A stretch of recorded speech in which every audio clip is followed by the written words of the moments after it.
Haleluya, haleluya, haleluya. Salam sejahtera untuk seluruh sidang jemaat, bahkan bagi setiap saudara yang bisa mendengarkan renungan kita pada hari ini. Kita akan melanjutkan renungan kita, yaitu yang saya ambil dari Yakobus pasal yang ketiga. Kita akan baca kembali Yakobus pasal 3 ayat 13 sampai ayat yang ke-18. Firman Allah berkata begini, siapakah di antara kamu yang bijak dan berbudi? Baiklah ia dengan cara hidup yang baik, menyatakan perbuatannya oleh hikmat yang lahir dari kelemah lembutan. Jika kamu menaruh perasaan iri hati dan kamu mementingkan diri sendiri, janganlah kamu memegahkan diri dan janganlah berdusta melawan kebenaran. Itu bukanlah hikmat yang datang dari atas, tetapi dari dunia, dari nafsu manusia, dari setan-setan. Sebab di mana ada iri hati dan mementingkan diri sendiri, di situ ada kekacauan dan segala macam perbuatan jahat. Tetapi hikmat yang dari atas adalah pertama-tama murni, selanjutnya pendamai, peramah, penurut, penuh belas kasihan, dan buah-buah yang baik, tidak memihak dan tidak munafik. Dan buah yang terdiri dari kebenaran ditaburkan dalam damai untuk mereka yang mengadakan damai. Ukuran yang nampak dari hikmat dari atas maupun hikmat dari dunia atau dari nafsu manusia dan setan-setan itu ditunjukkan dengan apa? Cara hidup, gitu ya. Ternyata perbedaan yang nampak, apakah kita memiliki hikmat dari atas, kita memiliki hikmat dari dunia, orang cuma bisa lihat atau ditentukan dengan apa? Cara hidup. Renungan yang pertama, saya sudah berbicara tentang bagaimana cara hidup orang yang memiliki hikmat dari dunia atau nafsu manusia atau dari setan. Bahwa apa? Dia penuh dengan iri hati dan hanya mementingkan diri sendiri. Dalam bagian ini kita akan belajar apa yang ditunjukkan sebenarnya orang yang mempunyai hikmat dari atas, ya. Ayat yang ke-17 bilang begini, ciri-cirinya yang pertama adalah murni, gitu ya. Murni berarti apa? Tidak ada campuran atau tidak ada kotoran, gitu ya. Campuran atau kotoran yang dimaksud di dalam bagian ini apa? Motivasi yang salah atau apa? Ketidakbenaran, ya. Dalam ayat 17 dikatakan pertama-tama murni. Jadi ini menunjukkan bahwa tanpa kemurnian, ya, hal-hal yang lain di bawahnya tidak mungkin terjadi, ya. Jadi harus dimulai dengan motivasi yang benar, dengan sikap yang benar, yaitu apa? Murni. Ayat 17 juga bilang apa? Ciri-ciri orang yang mempunyai hikmat dari atas adalah pendamai. Haleluya. Ya. Ini menunjukkan, ya, bahwa orang ini, saudara, tidak senang mencari gara-gara atau permusuhan.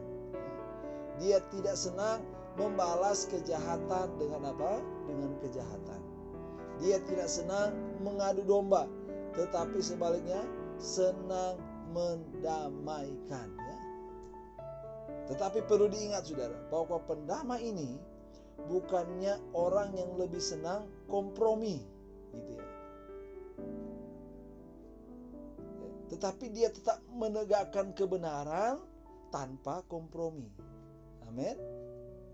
Contohnya, misalnya pada saat kita melihat ada korupsi atau ada pengajaran yang sesat di dalam gereja, otomatis kita sebagai orang percaya, gitu ya, kita tidak akan kompromi dengan hal tersebut, gitu. Ingat, ya, bahwa yang nomor satu kan pertama tadi adalah murni, ya. Karena ketika kita mempertahankan kemurnian itu, ya, maka kita tetap akan apa? Hidup di dalam apa? Kebenaran. Amin. Yang ketiga, selain dia murni pendamai, dia juga apa? Peramah, ya. Peramah di sini, saudara, artinya memiliki kelemah lembutan. Ya. Seorang penafsir bilang begini, peramah ini memiliki arti begini, menyampaikan gagasan, ya, dengan belas kasihan yang disertai dengan apa? Keadilan. Contohnya gimana? Saudara mungkin ingat, sikap Yesus gitu ya. Dalam Lukas pasal 23 ayat 34 ya. Sebetulnya kalau Yesus mau bersikap gitu ya, ia bisa saja langsung menghukum semua orang saat itu yang menyalibkan dirinya. Tetapi apa? Ia berbelas kasihan kepada mereka. Karena apa? Ia berdoa kepada Tuhan atau Bapa, ampunilah mereka. Gitu ya. Jadi selain ciri-ciri dari hikmat yang dari atas, selain murni, pendamai, peramah, juga apa? Penurut, saudara. Ya. Tunduk, gitu ya. Bersifat tunduk. Ya. Ini menunjukkan apa? Ketundukan kepada Tuhan. Ya. Tunduk kepada kebenaran firman Tuhan. Ya. Tunduk kepada orang yang Tuhan tempatkan di atas kita. Ya. Seperti orang tua, ya, suami, pemerintah, guru. Ya. Saat ini kan kita semua, boleh saya bilang, lagi tunduk kepada arahan pemerintah. Supaya apa? Kita ini tinggal di rumah, bekerja di rumah, beribadah di rumah. Supaya apa? Virus ini tidak semakin menyebar.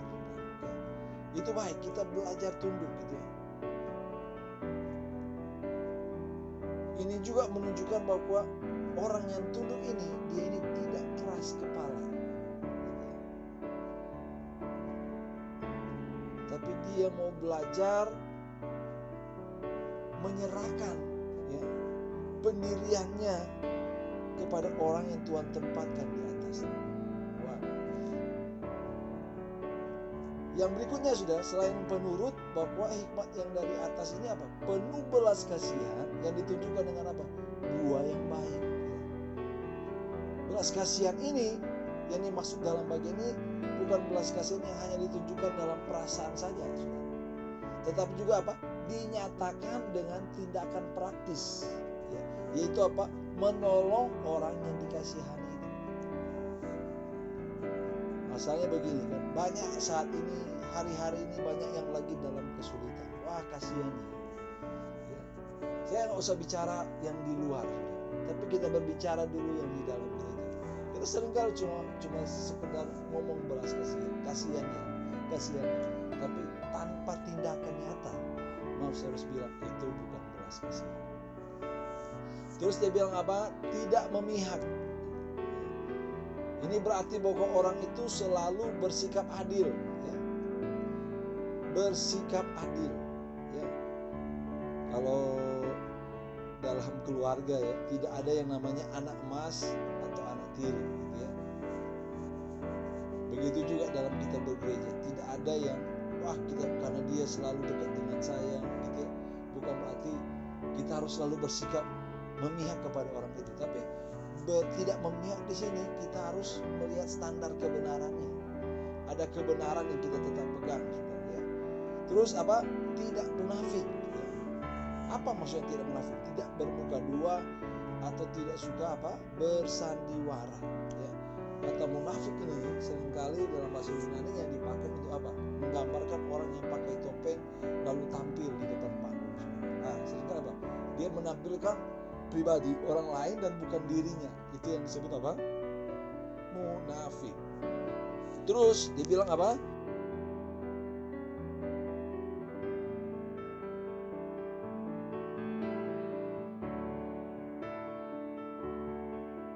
Hidup yang baik, menyatakan perbuatannya oleh apa?